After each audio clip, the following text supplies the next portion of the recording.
¿Amas el vinagre? ¿No te basta esa manteca pura? Entonces quizá la vida de un legionario romano sea para ti.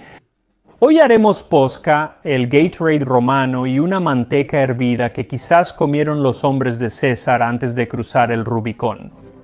Posca y manteca en ¿Quién quiere alimentar a un legionario? ¿O saboreando la historia?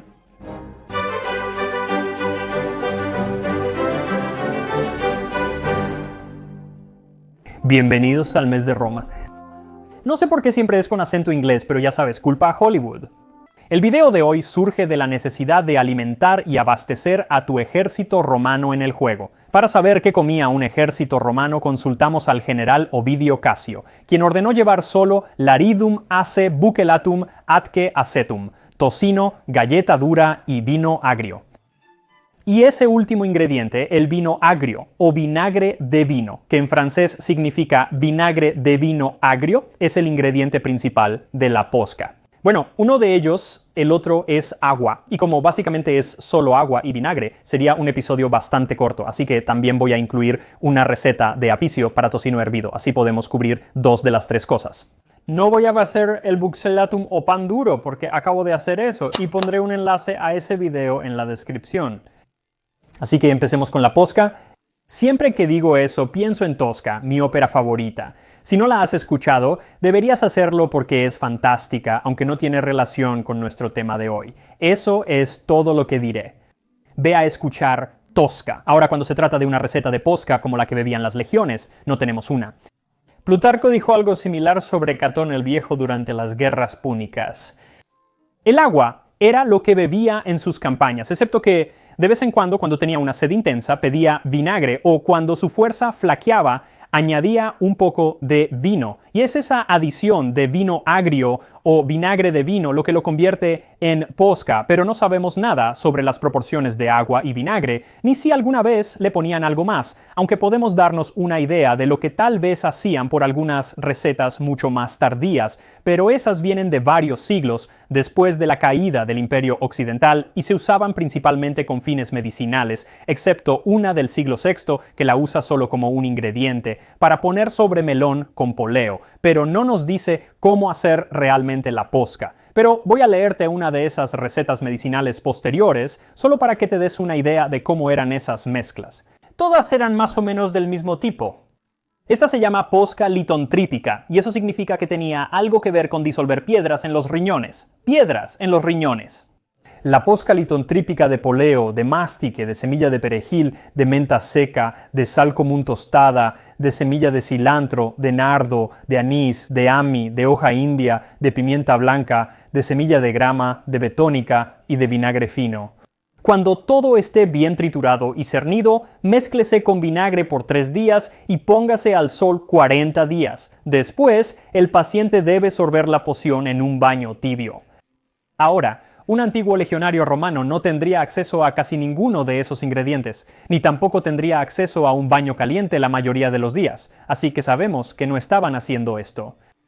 De hecho, es probable que para cuando esta receta fue escrita, el término posca ya había cambiado completamente a algo muy diferente de lo que bebían las antiguas legiones romanas, pero podemos usarla para ver tal vez qué tipo de hierbas podrían haber llevado, así que voy a agregar algunas de esas hierbas en una versión, porque ¿por qué no? Para esta receta necesitas una taza de agua, vinagre de vino tinto y hierbas opcionales. Voy a usar nardo y semillas de cilantro porque tenía esos a la mano. No uses poleo, ya que aunque es accesible, puede ser peligroso y causar daño grave dependiendo de la persona. No lo uses, también voy a agregar un poco de sal opcional. Los legionarios casi siempre tenían sal, así que probablemente la usaban para dar sabor o como fuente de sal. Sin embargo, es importante aclarar que no se les pagaba con sal, desmintiendo ese mito. No les pagaban con sal, solo formaba parte de su ración, no era un pago. Esa idea viene de una mala traducción de Plinio el Viejo, quien incluso cuando se traduce correctamente debe tomarse con reservas. Aunque la palabra salario sí tiene sus raíces en la palabra sal o sal en latín y no deberías hacer eso hoy en día. Pagarle a la gente con sal no haría feliz a la mayoría, especialmente al servicio de administración tributaria. Realmente no tienen sentido del humor con estas cosas, pero con la adición de sal, esto realmente se convierte en el Gatorade romano antiguo, aunque con menos azúcar añadida y menos colores divertidos. Así que si no usas hierbas, solo mezcla los ingredientes y listo. Pero si usas hierbas y sal, déjalas remojar un rato antes de colarlas. De cualquier manera, esta es definitivamente la receta más sencilla que he hecho. Tan sencilla que realmente no tienes excusa para no darle like y suscribirte. A menos que no quieras, lo cual supongo que sería una excusa válida. Pero ¿por qué no querrías hacerlo? Ahora, la receta para laridi coctura o manteca cocida de Dera coconaria es casi igual de sencilla, pero llegaremos a eso después de ver lo que una legión romana podría haber comido. Se necesita una habilidad suprema para someter a un enemigo más por el hambre que por la espada, porque en lo segundo la fortuna tiende a tener más influencia que el valor. Ese fue Publio Flavio Vegecio Renato y siempre me divierte cómo los artistas medievales y renacentistas representaban a los romanos antiguos con ropa de su propia época. Me parece gracioso. Vegecio escribió De Re Militari sobre cómo dirigir un ejército romano y destaca la importancia de que estén bien alimentados e hidratados. Deben tener grano, vino agrio y sal en abundancia. La palabra abundancia es relativa, pues una distribución frugal de provisiones asegura suficiente abundancia. Cuando las provisiones empiezan a escasear, la parsimonia llega a destiempo y es demasiado tarde. La gestión de la cadena de suministro y la logística son clave en cualquier ejército, y muchos han sido derrotados por problemas en el suministro o falta de comida y agua. Apiano relata que durante la Segunda Guerra Púnica, Aníbal quedó aislado en una llanura sin agua y pasó la noche cavando pozos. Su ejército, con esfuerzo en la arena, obtuvo algo de agua lodosa para beber. Escipión, recordando esto, avanzó contra ellos al amanecer mientras estaban exhaustos por marchar sin dormir y sin agua. Aníbal estaba preocupado, ya que no quería entrar en batalla en ese estado, pero veía que si se quedaba allí, su ejército sufriría gravemente por la falta de agua. Bueno, Aníbal no iba a retirarse porque Aníbal era Aníbal, así que tomó a sus 50.000 hombres y sus 80 elefantes y luchó una batalla que no quería pelear y perdió a lo grande.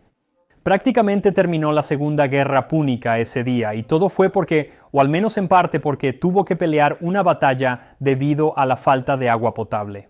Solo tenía agua lodosa, y Vicentius dice que el ejército tampoco debe usar agua mala o de pantano porque beberla, como el veneno, causa enfermedades. Aunque el vinagre de vino no hace potable el agua lodosa, puede mejorar un poco el agua mala. Además, los historiadores piensan que los romanos posiblemente tenían la impresión de que podría ayudar a prevenir el escorbuto, porque en la Edad Media sí pensaban que ayudaba a prevenir el escorbuto, los europeos lo creían. No lo hace, pero ellos pensaban que sí, así que ahí lo tienes, pero probablemente la mejor razón para que llevaran vino agrio es que, aunque el vinagre de vino en realidad no te hidrata, de hecho en grandes cantidades puede hacer exactamente lo contrario, sí calma tu sed. Había un frasco de vino agrio allí, así que empaparon una esponja en el vino, la pusieron en una rama de hisopo y la acercaron a su boca. Esa es una de varias versiones de la historia donde Jesús está en la cruz, y usualmente es un soldado romano quien le da de beber, posiblemente posca, en este caso con un poco de hisopo, pero dependiendo de la versión del Evangelio que estés leyendo, se ve ya sea como un acto de misericordia o como un acto de burla. De hecho, en una versión le agregan un poco de hiel al vinagre o a la posca, y quién lleva hiel consigo, no lo sé. No creo que quiera conocerlos. Tal vez alguien me pueda explicar por qué alguien llevaría eso consigo, es algo medio demente, pero ya sea bueno o malo, en la Biblia y en la historia romana siempre se veía como algo refrescante para beber. Incluso los emperadores romanos, como Adriano, famoso por sus muros, comían y bebían igual que sus soldados. Inspiraba a sus soldados demostrando su propia resistencia. De hecho, llevaba una vida de soldado. Comía alegremente al aire libre cosas como grasa de tocino, queso y vino agrio. Y para no quedarse atrás, el emperador Caracalla solía comer cualquier pan que tuviera a la mano. Molía su propio grano y preparaba una torta de cebada que horneaba en carbón para comerla. Decía que prefería que lo llamaran compañero soldado en vez de emperador. ¿Pero era cierto? Porque suena un poco como cuando mi antiguo jefe se acercaba y platicaba con el equipo. ¿Qué onda, muchachos? ¿Cómo les va? ¿Qué hay de nuevo? ¿Cómo estuvo el fin de semana? Pueden contarme. Sé que soy el jefe, pero vamos, somos un equipo. Sí, creo que al volver a Roma prefería que lo llamaran emperador de nuevo. Aunque el grano, vino agrio, sal y grasa eran básicos en la dieta de la legión romana, no era todo lo que comían, ya que a menudo debían conseguir su propia comida. Existen relatos de pueblos que reunían comida para sus soldados antes de enviarlos a la guerra tras el anuncio de una conscripción. Además, hay un papiro de Alejandría, Egipto, del siglo II. Es una carta del legionario Claudio Torrentiano a su hermana. Haz todo lo posible por enviarme 2 recipientes del tamaño más grande de olira y una artaba de aceite de rábano, como un paquete de provisiones cuando vayas al campamento. La comida mejoraba en territorio extranjero porque las legiones romanas saqueaban sin problema. Cestio envió a muchos de sus soldados a las aldeas vecinas para recoger su grano. Hay numerosas menciones de tropas viviendo en el extranjero después de que algo ha sido conquistado, donde la están pasando muy bien, pero la mejor escrita en realidad es una fuente griega, así que perdónenme por usar una fuente griega, pero es que es muy buena. Jenofonte hizo un recorrido por las aldeas. En cada lugar visitaba a las tropas estacionadas allí, y en todas partes las encontraba siendo bien atendidas y divirtiéndose mucho. En todos los lugares servían juntos cordero, cabrito, cerdo, ternera, aves de corral y varios panes de trigo o cebada. Y cada vez que alguien quería brindar por la salud de otro, lo arrastraba hasta la gran copa de vino, y una vez allí tenía que agachar la cabeza y dar un buen trago, bebiendo con avidez como un buey. Esos griegos locos. Pero si las cosas se salían un poco de control o se ponían demasiado relajadas, siempre había algún general aguafiestas que venía a ponerle fin a la fiesta. En el siglo II a.C., Escipión, ahora este es un Escipión diferente al Escipión africano que luchó contra Aníbal, pero era un general de todos modos. Fue a España para restaurar el orden. Al llegar, expulsó a comerciantes, prostitutas, adivinos y augures. Ordenó vender todos los carros, su contenido superfluo y los animales de carga. Solo se permitía un asador, una olla de bronce y una taza como utensilios de cocina. Su comida se limitaba a carnes simples hervidas y asadas. No les permitían tener camas, y Escipión fue el primero en dormir en paja. Escipión ridiculizaba a quienes tenían sirvientes para bañarlos y ungirlos, diciendo que solo las mulas, sin manos, requieren que otros las froten. Ella realmente es una aguafiestas. Luego estaba el general Gallo Mario, cuyos soldados eran conocidos como las mulas de Mario, porque él los obligaba a todos a cargar su propia comida en un fardo en la espalda, y aunque seguramente no era agradable marchar con todas tus escasas provisiones a cuestas. No era un castigo, solo era una forma de mantener al ejército ligero, pero la comida sí podía usarse como castigo. Augusto despidió en desgracia a toda la 10ª legión sin las recompensas que merecían por su servicio. Si alguna cohorte cedía en batalla, la diezmaba y alimentaba al resto con cebada. Así que sí, te daban cebada en vez de trigo, y Polibio dice que la humillación pública de recibir raciones de cebada es lo mejor para inspirar miedo. Es un sentimiento bastante fuerte para tener sobre un grano, especialmente cuando pasas por alto la primera parte del castigo, que era la decimación o decimatio.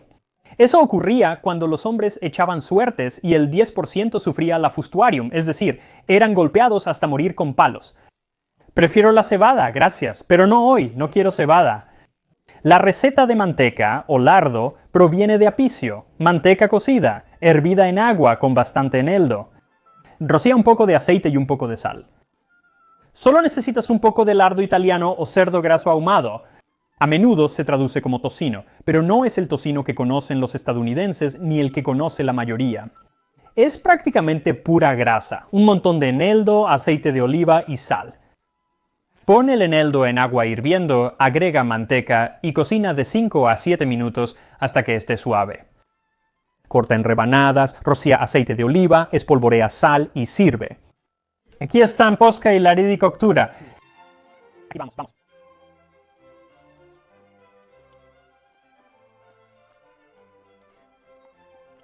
Eso no está nada mal. De hecho, está muy bueno. Entonces, Está bastante salado porque ha sido curado, que probablemente así era en ese tiempo, y realmente no me gusta la textura porque es grasoso, pero el sabor es muy bueno. Sabe un poco como a tocino, realmente no noto el eneldo. Quizá un poco. Está bien, no necesita más aceite. ¿Quién pensó que este pedazo de grasa lo necesitaba? Un poco de grasa líquida encima. Quien escribió Ted Coconaria pudo haber sido un Picus. Él pensó eso, pero no lo creo. Vamos a probar la posca. De hecho, tengo 2 vasos de posca. Tengo uno sin hierbas ni sal y luego el otro con hierbas y sal. Solo tengo una de estas tazas, así que usé un vaso elegante para probarlo. Definitivamente huele a vinagre.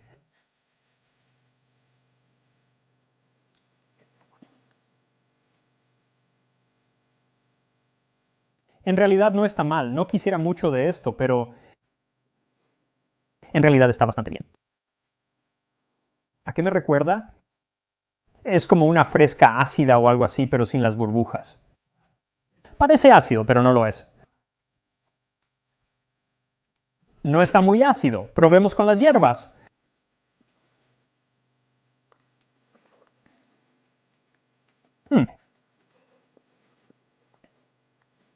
En realidad me gusta mucho. De nuevo, no es algo que quiera tomarme un vaso entero, pero no lo rechazaría. Puedes notar el sabor, creo que es nardo lo que pruebo. Si no sabes qué es, deberías pedirlo porque tiene un sabor y aroma muy interesantes. Normalmente se usa como incienso. De hecho, fue algo que María Magdalena puso en los pies y el cabello de Jesús. Tiene como un aroma amaderado, casi como el olor del álamo. Sabes, los álamos tienen ese aroma amaderado y limpio, y eso reduce la acidez del vinagre. Y de nuevo, no sabemos cuánta cantidad de vinagre habrían usado. Quizá usaron mucho vinagre y yo lo escupiría, pero solo usé lo necesario para darle color. Un bonito color rosa y no está mal, no está nada mal. Una cosa más sobre la historia de la posca. También solía venderse en las calles de las ciudades romanas. Y Suetonio cuenta una historia del emperador Vitelio que se topó con uno de estos vendedores de posca. Este sujeto tuvo relaciones inmorales con Vitelio de joven, pero luego se cansó y se fue. Vitelio lo halló vendiendo posca en Puteoli, lo encadenó, pero pronto lo liberó y lo hizo su favorito. Su molestia creció por la insolencia y tendencia al robo de este hombre, así que lo vendió a un cuidador itinerante de gladiadores. Les cuento esto porque el emperador Vitelio será el tema del video de la próxima semana, donde prepararemos guisantes a la Vitelius. Así que asegúrense de acompañarme el próximo martes para continuar con Room Month, otra vez en inglés, no estoy seguro por qué, en Tasting History.